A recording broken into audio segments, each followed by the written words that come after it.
Chapter 16, The Law of Faith. Faith is the foundation to all actions leading to creation. Without faith, we have no power to act. As conscious creators, we work with complete faith to manifest our desires. We act on that faith with courage, without requiring evidence from our past.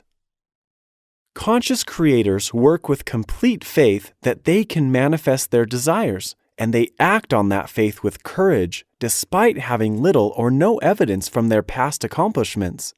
In fact, they have the ability to move forward with confidence in spite of any counter-evidence. Conscious creators understand that they have the power to manifest anything in which they have complete faith. Note that faith can work either for or against us. People who believe they are fat and put faith in that belief will develop conscious and unconscious behaviors that will surely manifest fatness.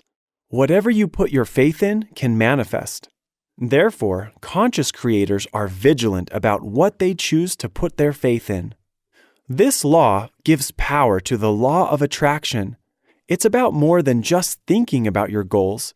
It's believing with unwavering faith that you will achieve them long before you achieve them. Everything a conscious creator manifests was not there beforehand. Conscious creators know that all new, improved, or expanded creations will be manifestations that previously never existed. They have faith in their truth, that it will manifest without any evidence, other than the fact that they have manifested intentionally before. Conscious creators know they can manifest anything they choose to believe. Unconscious creators operate from the perspective of, "I'll believe it when I see it."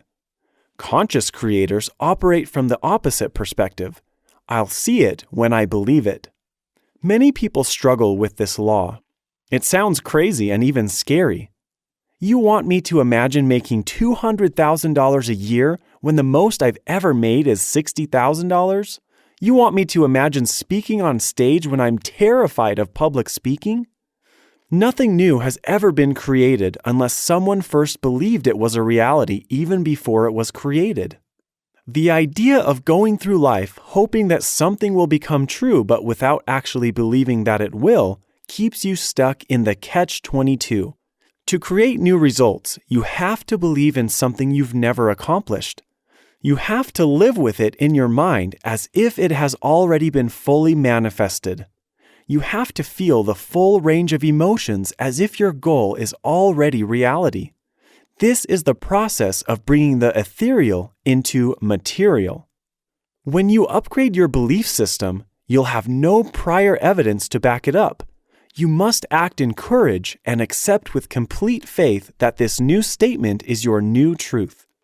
This creates a paradox in the mind because you have to hold space for a creation in your mind even though it does not yet exist in reality. Most people will not allow themselves to hold space for any paradox intentionally. A masterful conscious creator has the faith to easily hold space for the paradox of what they desire until it manifests. In the following graph, you can measure what kind of space must be held for a paradox, based on whether your creation manifests quickly, slowly, or erratically. The white area in the graph represents the evidence and results that show your progress. The gray area represents the difference from your present reality to where you want to be, the area where we need faith in order to see our desire manifested. Ultimately, you are taking the future you are creating and bringing it into the present. Your goal is to hold space for the paradox as your goal or dream moves from the ethereal to the material. Whether your creation is large or small, or will take a small amount of time or decades. Holding faith in the creation is like using machines to manually pump lifeblood into your creation until it is viable to breathe and live on its own. Everything you want to create in your life isn't there yet. You're going to create new beliefs that are going to feel like a lie because you have no prior evidence of their being manifested in your life. The secret is that you must move forward in faith despite the lack of evidence. You must move forward believing with courage that it is your new truth. and taking action on the new belief, despite the fact that it hasn't been your belief before now. Living the law of faith requires commitment. Conscious creators look at the acorn and see a forest, then act with diligence to make that forest come to pass. They commit time, energy, money, and other resources to projects without any external guarantee that those projects will pay off. Their faith manifests their vision. Speaking of vision, that's the fundamental discipline of this law, consistently visualizing your desired outcome. High-performing athletes use this technique all the time. I recently had an opportunity to visit Kenya. High up in the mountains of Africa, where the air is thin, overlooking Kenya's Great Rift Valley is a village referred to as the Village of Champions. Some of the best runners in the world have come from this town. I got to race a 5K against 70 of their fastest runners. The fastest I have run a mile on a treadmill was 4 minutes and 50 seconds, but in the heat of the sun and in that elevation, I got worked. Within the first 15 seconds, I felt like a pack of cheetahs had blown by me. Within the first minute, they were all completely out of sight. I came in dead last. After the race, I met with Asbel Kiprop, who has won 3 world championships in the 1500-meter race and who was at the village at the time. I asked him and his friends about their training. They train 3 times a day. But Asbel told me that the mental training is just as important, if not more so, than the physical.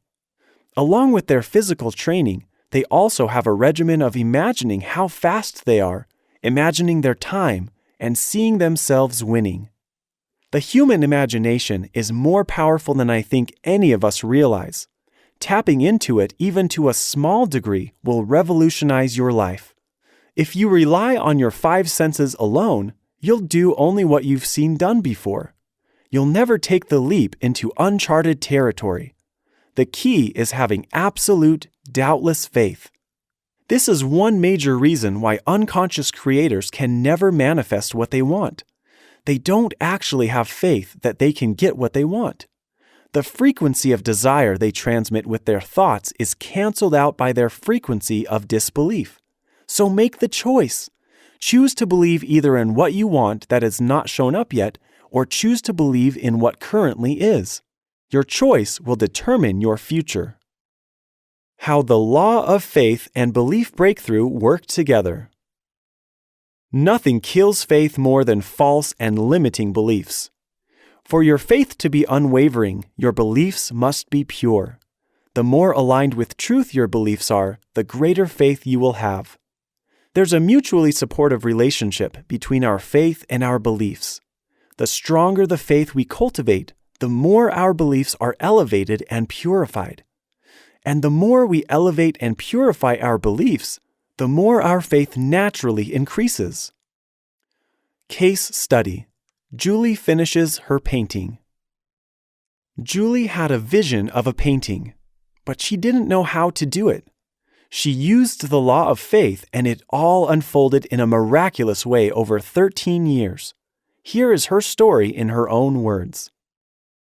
I've been painting since before I was 2 years old. I have been blessed to attend over 8 years of art school and receive instruction from some of the best. I am a well-trained artist, yet there are many techniques. I will always be learning. I was listening to the Bible one day, and I heard the part in Luke chapter 22 when Christ was in the Garden of Gethsemane, and he fell on his face and prayed, and an angel came and strengthened him. I saw a painting in my mind of this scene and got excited about it. I could see it so clearly. I had no idea what I was getting myself into.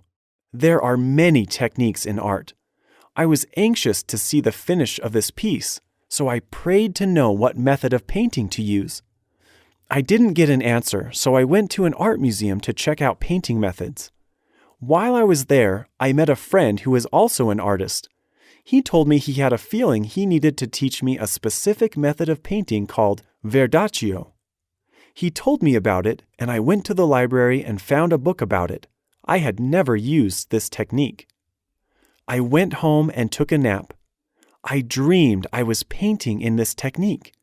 After my nap, I was awake for a while, then felt sleepy. Again, I dreamt of that technique. In the middle of the night, I woke up, looked at a painting on my wall, and thought, "Oh, that's Verdaccio." Then I went back to sleep, and the rest of the night again dreamt of this technique. By morning, I had a pretty good understanding of this method of painting, having dreamt about it 3 times. As I worked on painting the face of Christ one morning, I became frustrated with my inability to paint what I could clearly see in my mind. It was 5 a.m. I knelt down and prayed for help. I became sleepy and had another dream. In the conclusion of the dream, I had a significant moment. I was standing on the catwalk above a very tall velvet red theater curtain, and a voice told me to climb down it, and then I would be where I wanted to be. I emphatically replied, "I can't. I will die." The words I heard in response were imprinted into my soul. Don't you get it? If I tell you you can do it, you can. I grabbed onto the curtain, and to my surprise, the curtain wrapped itself around me as if it was alive. Wrapped in the safety of the curtain, I slid down to my freedom. Don't you get it? If I tell you you can do it, you can. That voice has never left me since, and it has sustained me in my journey. I continued studying the painting technique and working on my painting over the course of many years. First it was the book. Then it was the video instruction. Then a dear friend who took from the master of this technique taught me for free for 2 years. One day, a woman came into the art store where I worked. She had a ticket to attend a very expensive 2-day workshop taught by the master who teaches this technique, not just all over the United States, but also in Italy where he grew up and first learned it. It was the same technique I had been studying. She said, "Would anybody like a free ticket?" I took the ticket and was able to study under this master and learn things I could not receive from other sources. The process of learning this technique was about 7 years from start to finish. It is Leonardo da Vinci's technique learned from studying the notes he wrote upside down, backwards, and in Italian. It's the same technique he used to paint the Mona Lisa. From the beginning, I knew exactly what the painting looked like. I visualized it constantly throughout the process. There were times when I couldn't see specific details, but they would be revealed to me as I kept at it. For example, I knew what the nose should look like, but I did not have access to a model with the right structure. So I sculpted models. I looked at magazines and sculptures, still not being able to create the right lighting. After prayer, miraculously, I was led to a man who had the perfect nose. During a store fire drill where I had to sit outside momentarily, I looked up at the custodian and his nose was perfect. Gathering all my courage, I asked him to be the model for the nose. He agreed and told me he was used to modeling for his mother. I can't begin to tell you how many little miracles happened along the way. It took me 13 years to finish this painting. What kept me going was the image I had in my mind of the finished painting, and that voice telling me, "Don't you get it? If I tell you you can do it, you can." When I was finished, I fell on my face and cried. With the constant help of heaven, it was more profound than I had envisioned it. And so were the lessons I learned from its creation. This painting would not have materialized had I stopped. I titled the painting Commitment, which speaks both literally to what Christ did for us, but also symbolically in what it means for us. You step into a journey and you have to finish it. That is where the beauty and the miracles come in. You trust that God will send angels to help you. You can do anything when you know heaven is behind you. There are always angels with you during your darkest moments, and it's usually people you know. If you don't have that vision of what you want to achieve, you can't do it until you see it. You have to have that vision. If you can't see it, you have to spend some time sitting and meditating until you can see it. Once you see a picture in your mind, it's easy to paint. If you don't know how to do something, you just figure it out. You just take action and things fall into place. You keep moving forward and you'll be led to each next step along the way. Take action and apply the law of faith. Decide on a goal that is important to you that you have not achieved yet. Make sure your goal is important enough to you that you would train any amount of time to achieve it. Ground and visualize yourself as if your goal has been attained. Visualize until it feels real enough that you feel the emotions that accompany its completion. Now that you have experienced the success in your mind, make the decision that your goal has already manifested.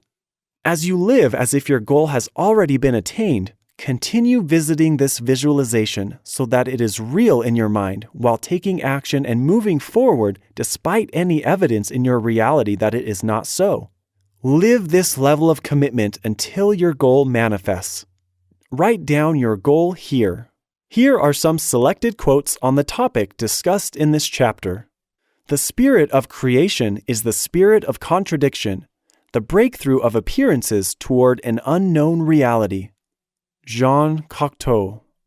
A committed person paints a picture of a possible future and then works to bring that picture to life. They see it before it happens. They believe it before it's true, and they take action. Roy H. Williams. As your faith is strengthened, you will find that there is no longer the need to have a sense of control, that things will flow as they will, and that you will flow with them, to your great delight and benefit. Emmanuel Tenney.